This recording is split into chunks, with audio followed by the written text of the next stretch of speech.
Le cerveau derrière ce qui s'est passé en Turquie à cette date est Fethullah Gülen.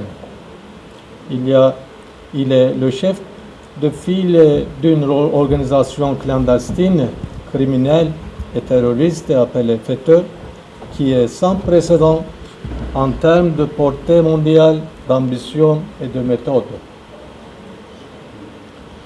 Gülen et ses partisans ont planifié et tenté de capturer la République de Turquie à cette date. Ses disciples, au sein des forces armées, n'ont pas hésité à utiliser la force militaire meurtrière contre des civils innocents. Ils ont également tenté d'assassiner le président de la République de Turquie et ont bombardé le Parlement turc et le complexe présidentiel ainsi que le quartier général de la police. Cependant, le peuple turc, avec une longue tradition de démocratie, a fait preuve d'une position ferme et digne contre cette odieuse tentative de coup d'État et a défendu sa volonté et ses représentants légitimes lors de cette nuit traumatisante.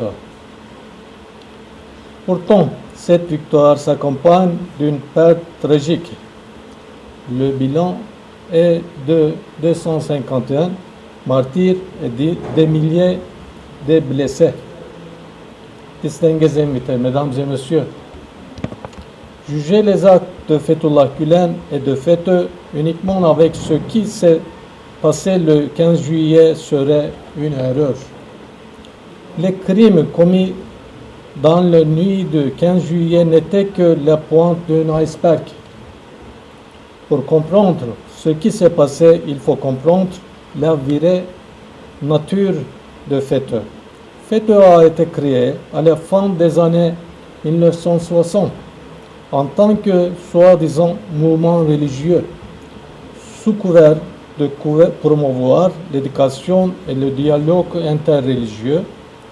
Il a réussi à couvrir ses intentions.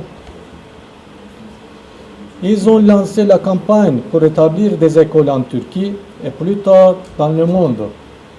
Au sommet de leur pouvoir, ils contrôlaient des milliers d'écoles en Turquie et plus de 800 instituts d'enseignement à travers le monde. En termes de portée, ils étaient sans précédent.